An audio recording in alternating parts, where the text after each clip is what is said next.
February is right around the corner, and we're starting to get some All-Star Weekend announcements. We know who the All-Star starters are, and now we are knowing who is competing in the Rising Stars Challenge.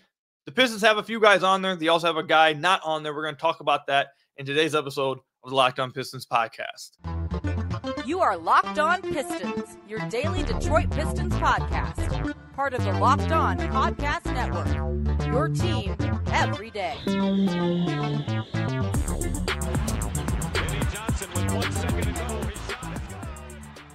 What's the deal? Welcome back to another episode of the Locked On Pistons podcast. Per usual, I'm your host, Quiiiz.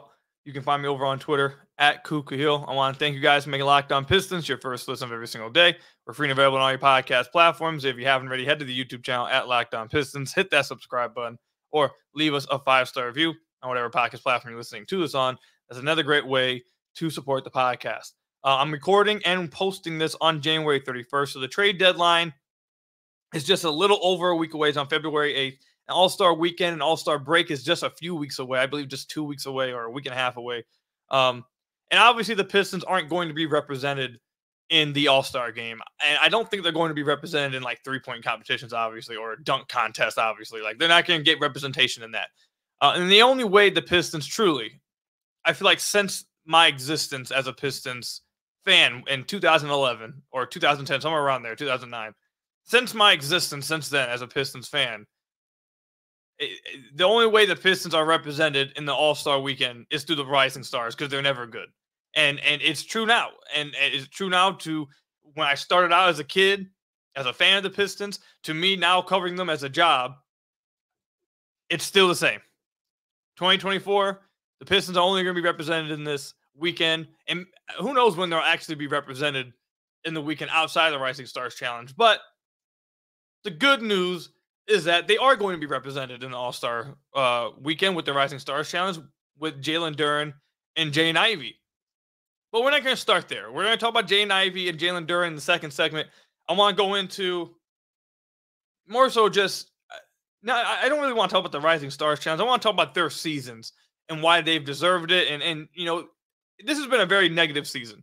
So I want to take that second segment to talk about how those two guys have improved and in spots of their games that fans should be happy about and should be encouraged about. So stay tuned for that. Though I want to start off with a guy who did not make the Rising Stars Challenge, and that is Ausar Thompson. Now, his brother Amen, who you guys know I was very high on, also did not make it. And I tweeted this out when the Rising Stars guys were announced that the Thompson twins whole are not going to make the All-Star weekend simply because their coach doesn't want to play them. And that really was what's happening. Ahmed has barely got to play in Houston. Obviously, he had that injury to start off. Then they sent him to G League.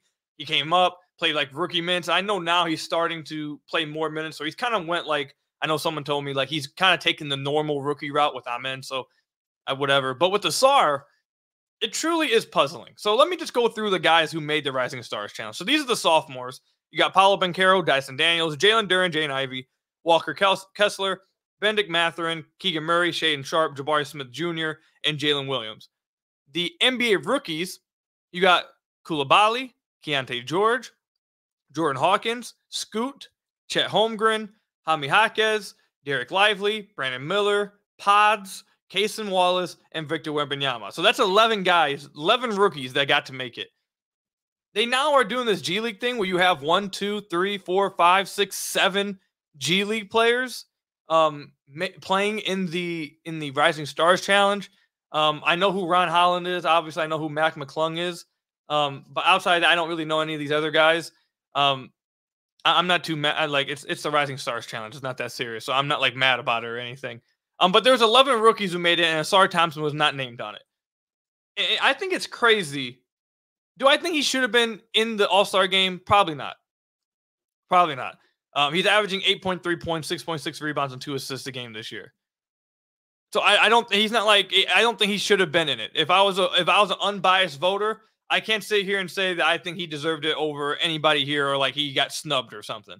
What I want to talk about is just how crazy of a turnaround it's been for Ausar this year from what it seemed like to start the season to what we're at now.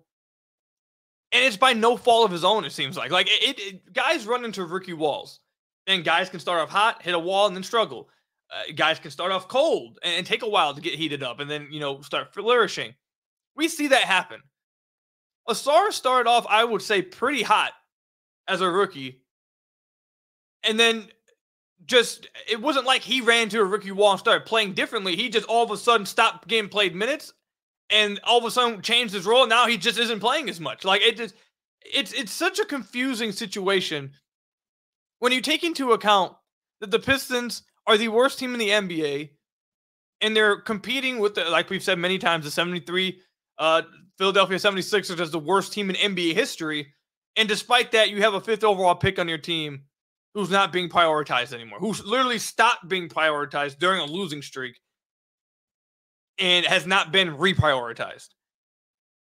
I don't understand it. It truly is mind-boggling, the whole process with Ausar Thompson. I truly don't understand it. It doesn't make sense. To start off the season, the first 13 games of the year, he's averaging 11.8 points, 10.3 rebounds, 3.5 assists, 1.2 steals, 1.8 blocks. Completely stuffing the stat sheet. I mean, he was, NBA.com had him in like second in the Rookie of the Year race at that point. He was phenomenal. Obviously, he couldn't shoot threes, but that's not all it's about. He couldn't shoot threes, and despite that, he was being pretty impactful and was stuffing the stat sheet, and you saw why the Pistons took him fit. He was incredibly impressive. You had Ben Taylor of Thinking Basketball, I believe it is, making episodes on YouTube about how Ausar Thompson's one of the most gifted defensive athletes he's ever seen. Like, that's how good he was to start the year. You can even go forward. Go to the 18th game before he lost his starting spot. First 18 games of the year. 11.4 points, 9.3 rebounds, 2.9 assists, 1.1 steals, 1.6 blocks, shooting 47% from the field. Like, he was stuffing the box score and playing really well. Then all of a sudden, after the 18th game, he got benched, and he just stopped getting played. Ever since then, he just hasn't been getting played. Now he's averaging 6.3 points, 4.8 rebounds, 1.2 assists, playing only 19.6 minutes a game. And again, this is something I'm going to say, I've said over and over on the podcast, which is why this season is truly a season from hell for Pistons fans and everyone associated with the Pistons, as far as like the players and the fans. It's different if you are benching a rookie and you're not playing a rookie as much because you are trying to win and therefore are winning by benching him and just saying, you know what, we need to win right now. We can develop him a different way. Kind of like the guy I mentioned earlier in the episode, like Amen Thompson. The Rockets are competing for a playoff spot. They are a fine basketball team.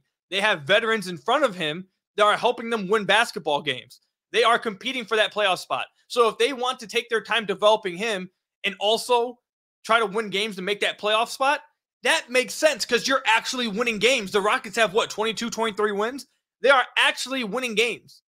When you are arguably the worst team in the NBA history, benching your 5th overall pick to try to play veterans more en route to losing more games than anyone ever has is some of the most mind-numbing logic I've ever heard or seen in my life. If the Detroit Pistons were like 18, and I don't even know what the record would be, like 18, what is it, like 26 or something? I don't know what exactly the losses would be with 18 wins, but let's say they even had 18 wins and they're out of the play-in, but at least they're like, it's in the, you can see the play-in. Okay, that makes sense. That makes sense. You're going for the play-in. I can buy it. Like, okay, you're trying to go for the play-in. These veterans are helping you get there. You can develop Ausar a different type of way. You don't need to play him all these minutes, blah, blah, blah, blah, all that, okay? That makes sense. You have 6 wins. 6. You are arguably the worst team in NBA history. Playing these veterans are not getting you more wins. Playing these veterans have not stopped you from losing 27, 28 games in a row. Playing these veterans have not stopped this season from being a living hell. So not only are you not winning games, you are playing veterans over guys who are considered your core untouchables and barely playing them en route to losing said games. So it's not like he's sitting on the bench. It's not like Ausar's playing 19 minutes a game to learn to play the right way. He's sitting on the bench watching these guys play the right way and picking up on things. He's actively watching the worst brand of basketball maybe ever in history, losing and also not playing anymore by no fault of his own. It wasn't like Ausar all of a sudden dropped off a cliff. He actually started to play better. He became more efficient as the season went on after the first 12 games. Started to shoot less threes, started to get to the basket more, started to finish better. And then all of a sudden, the losing streak was happening, it was, hey, Ausar's the problem. We got to, sit him down, play the vets. And despite that, they're still losing. So he misses the All-Star Rising Stars Challenge. I don't think he should have made it. But I don't think it was by any fault of his own. And it just goes back. I think this is a bigger, it's a small point that kind of brings about the larger problem of the Detroit Pistons season, where you're not winning games. You're a horrifically, historically awful basketball team. And en route to that, you are benching your 5th overall pick, who showed incredible promise to start the season, for no reason, because you're still losing. Like, it doesn't make any sense. And also with that, we've talked about many times over the last week, you're also not even playing your apparent core 4 guys at all. They've played 60 minutes together. So you're losing, you're not playing your 5th overall pick, and you're not even finding out if your core 4 fits together en route to losing the most games in NBA history. Like, this is the worst situation in the NBA by far. And it's also the most puzzling NBA situation in the NBA by far. Every day that goes by, it just becomes more puzzling to me. It doesn't make any sense. I don't comprehend what's going on. But anyways, let me know what you guys think about that. Comment section down below or over on Twitter. When we come back, we'll go in a positive direction. I want to talk about Jalen Duren and Jaden Ivey, who both made the Rising Stars Challenge. And instead of talking about the faults, talking about what their weaknesses are, what they need to improve on, talk about why they're in the Rising Stars Challenge and some positives that we've seen from them this season. We'll talk about that when we come back. But first, I've got to tell you guys about one of our sponsors, eBay Motors. Our partners at eBay Motors have teamed up with Locked On Fantasy Basketball host Josh Lloyd, who is an absolutely incredible host, to bring you some of the best fantasy picks each week all season long. Whether you're preparing for a daily draft or scouting the waiver wire, every week we're going to provide you with players that are guaranteed to fit on your roster. So let's see who Josh has picked out for us this week on eBay's Guaranteed Fit Fantasy Picks of the Week. And over the last few weeks, he had picked a few Pistons, not this week though, and I don't blame him. I don't know if there's any Pistons that should be picked. But there's a few names on here, but the one name that I really like from Josh is Ayo Dosunmu. With LaVine and Williams both injured, Dosunmu has seen his minutes and usage bump up while also being more aggressive offensively and maintaining his efficiency. For at least a short term, he has value. And also, if the Bulls do decide to move off of Zach LaVine, I think that raises his value even more so. It kind of just matters about what the Chicago Bulls decide to do with their future. And they're in some kind of crazy spot right now. They just refuse to go any route. But if they do decide to move off of LaVine, I think Dosunmu raises even more in value, and he's definitely a really good pickup. Another name, Josh Hart. I think Josh Hart is a really good pickup, a big winner due to the Randall injury, and could be seeing a gigantic minute bump for multiple weeks. Stay tuned for him too. So Josh Hart, Ayo Dosunmu, 2 great picks by Josh Lloyd, who from Locked On Fantasy Basketball is going to help you win your fantasy championship. And eBay Motors knows the championship team. It's about each player being a perfect fit, and it's the same thing with your vehicle. With over 122 million parts for your number one ride or die, you can make sure your ride stays running smoothly. Brake kits, LED headlights, roof rack, bumpers, whatever your baby needs, eBay Motors has it. And with eBay Guaranteed Fit, it's guaranteed to fit your ride the first time, every time, or you'll get your money back. Plus, at these prices, you're burning rubber, not cash. Keep your ride or die alive at ebaymotors.com. eBay Guaranteed Fit, only available to U.S. customers. Eligible items only. Exclusions apply at ebaymotors.com.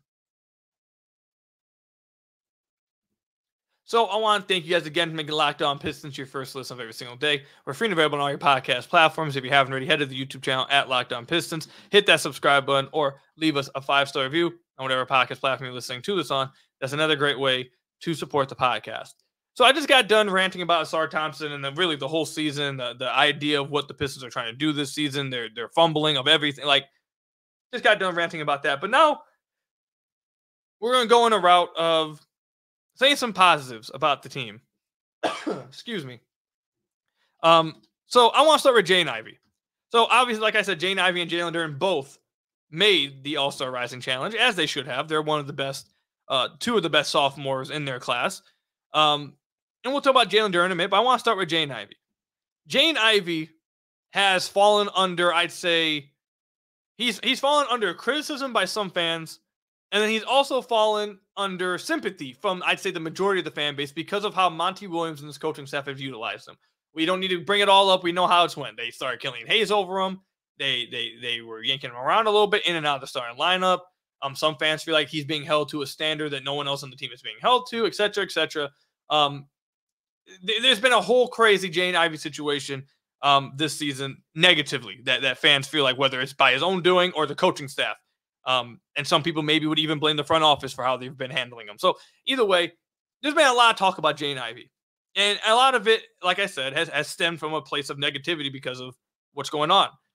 But Jaden Ivey, and I have criticized Jaden Ivey on the podcast because of his shooting. He hasn't shot the ball well from deep this year, and it's a little concerning for me. But there are multiple other areas that Jaden Ivey has really improved in, I think, and he deserves a ton of credit for this. If you guys remember last season when we talked about Jaden Ivey, the thing we talked about with Jaden Ivey last year on the podcast was, hey, Jaden Ivey gets to the paint really well. He's improved in his in-between area as the season has went on. He's improved as a passer, as a secondary playmaker. Oh, and one of the best things about his rookie season is that he was one of the best shooters when he was open on catch-and-shoot threes. He was in the 92nd percentile his rookie year on unguarded catch-and-shoots. On catch-and-shoot threes, he shot 48% last year. So he was pretty spectacular on open catch-and-shoot threes. However, he was one of the worst finishers in the entire NBA last year. He was in the 10th percentile on layups around the rim, obviously. He was horrible at finishing. And that was not something that I don't think anyone really expected him to be that bad of a finisher. That was supposed to be a strength of his. And all offseason, I talked about, look, if Jaden Ivey can maintain that shooting and get back to where people expect him to be finishing around the basket, we're looking at a 3-level scorer who will be an insanely efficient scorer and a big-time player for the Detroit Pistons. Fast forward to now, yes, his shooting has taken a step back, and that's what's been concerning for me, that 32% from deep. Also, he's not shooting good on open catch-and-shoot threes this year, which is the thing that has me concerned. 32% on open catch-and-shoot threes this year. However, he has made a major jump in finishing around the basket, which is why he's shooting 45% from the field, despite shooting worse from three-point range this year. He's also still drawing free throws, 4.0 free throws a game. He's not shooting that great from free throws, but he's still a guy who can draw free throws like that. Guys can't beat him to his spot. He's become a better finisher this year, which I think is obviously a huge thing for his career development. Last year, looking at Basketball Reference, from 0 to 3 feet, he shot 58% last season. This year, he is shooting 71% from 0 to 3 feet. So basically at the rim. Incredible. Major jump from Jaden Ivey. From 3 to 10 feet last year, he shot 33%. This year, he's shooting 38%.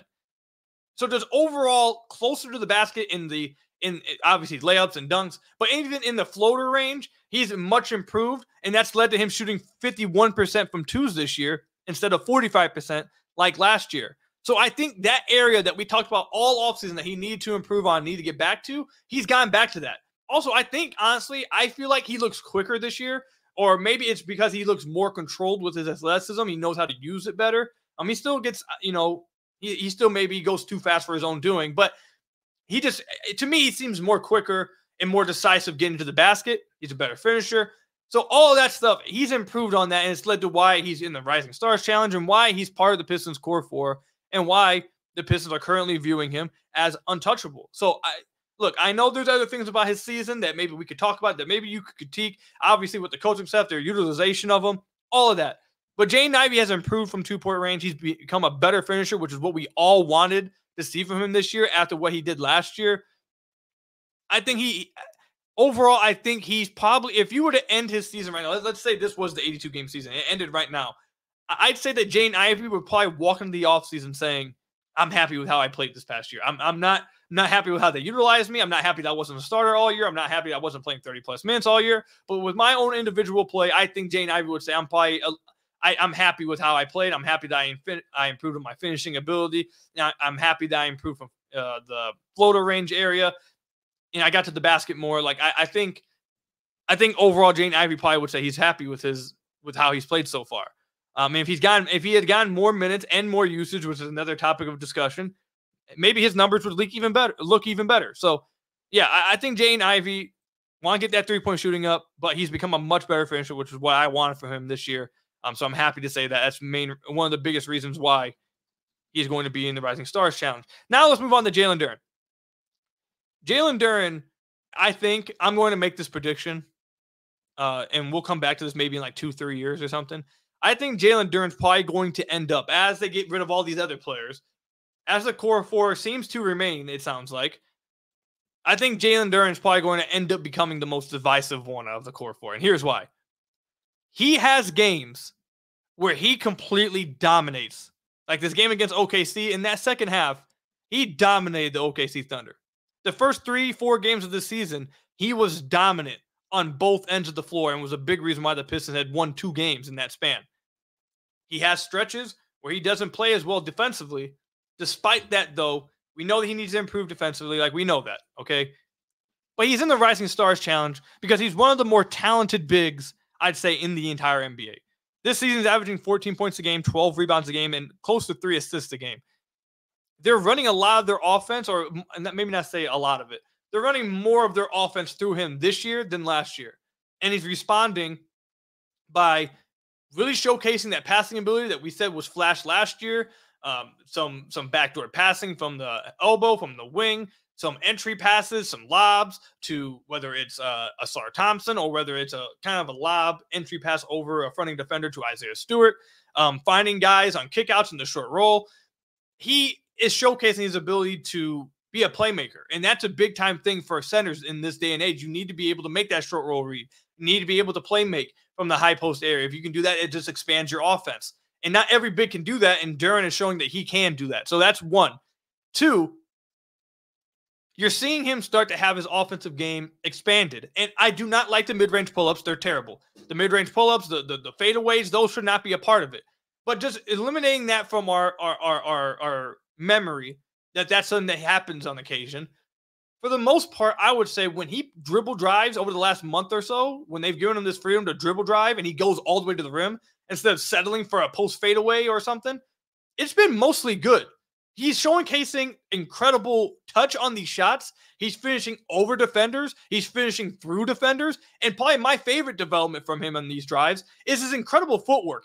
He flashed it on occasion last year, but this year, this dude is showcasing, I think his favorite move is the reverse pivot move.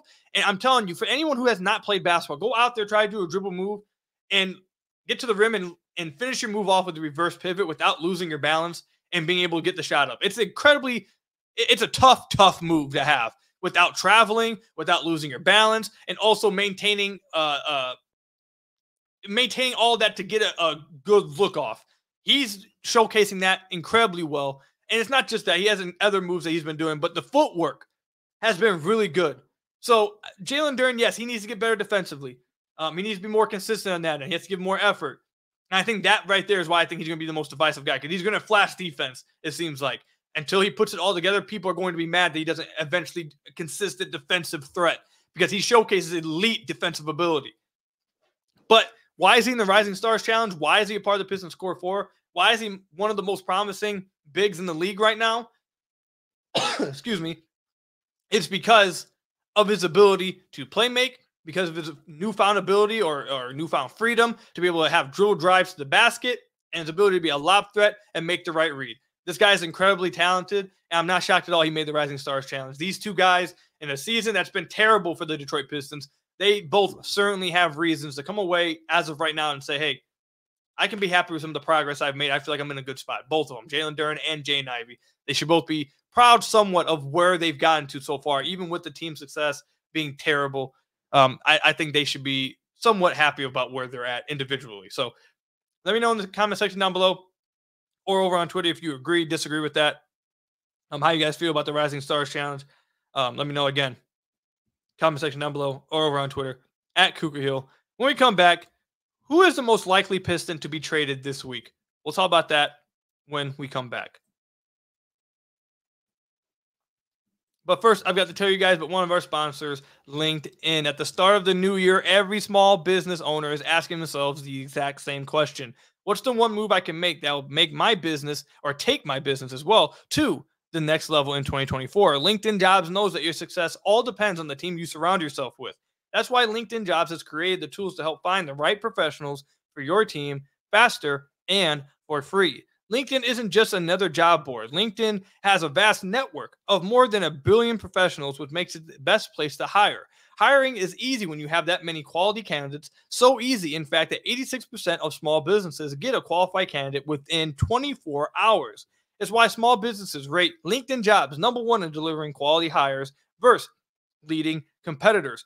Your main thing as a small business owner or just overall in life at the start of 2024 is achieving your goals, setting goals and achieving those goals in 2024. And small businesses will have the best chance of achieving those goals by using LinkedIn to help get the best quality candidates for your business. LinkedIn also knows that small businesses are wearing so many hats and might not have the time or resources to hire. Thankfully, with LinkedIn, the process is intuitive, quick, and easy. Post your job for free at linkedin.com/LockedOnNBA. That's linkedin.com/LockedOnNBA to post your job for free. Terms and conditions apply. Again, that's at linkedin.com/LockedOnNBA to post your job for free. So I want to thank you guys again for making Locked On Pistons your first listen of every single day. We are free and available on all your podcast platforms. If you haven't already, head to the YouTube channel at Locked On Pistons. Hit that subscribe button or leave us a 5-star review or whatever podcast platform you're listening to this on. That's another great way to support the podcast. Who is the most likely person to be traded by the Detroit Pistons this week? Let me tell you guys something. Let me tell you guys something. I have now completely shifted into the idea that I know I've been saying that we've been going back and forth. Will the Pistons have cold feet or will they actually make a move? And as of January 31st, I'm actually almost close to 100% on the side of the Pistons are going to get cold feet and not do anything. I don't think they're going to do anything because of this reason only. Or not, actually, I lied. Not this reason only. But seeing this and reading this made me feel like, yeah, this is they're not doing nothing at this deadline for sure. It's not the only reason. I misspoke with that. It's definitely not the only reason, but it's the reason that I read today that had me like, yeah, it's not happening. James Edwards III of The Athletic wrote an article. It was a mailbag article, and he was answering questions. And obviously, a lot of the questions were about, hey, are the Pistons going to make moves? Are they going to do this? Are they going to do that? All had to do about changes. And I'm not going to read the whole article at all. I'm just going to read a quick sentence from it that had me basically like, yeah, they ain't doing nothing. He gets asked the question about, hey, are the Pistons going to make a move for somebody big at the deadline? And he gives a long answer, basically saying it could not happen. But you guys can read it to see his full answer. However, there's one part of his answer that lets me know, yeah, this team is not. They're probably not going to make any move at the deadline. If they do, I think they should be making moves at the deadline. I think they should be making multiple moves throughout their organization, not just in the trade market. But this sentence, or these few sentences right here, just let me know, yeah, I don't think it's going to happen. He says, quote, and this is after a lot, 4 paragraphs of describing his answer. But this sentence right here is what got me. It says, this summer could be another story. The Pistons have to take a chance or two this offseason. I don't think they have to take the chance now, but they could. So that right there is all I need to see. And this isn't before people, because some fans just go after the beat writers as if the beat writers are the ones making the decisions. They're not the ones making the decisions. James is just writing and saying everything he's heard and what they're saying. And when I say that, I mean the Pistons.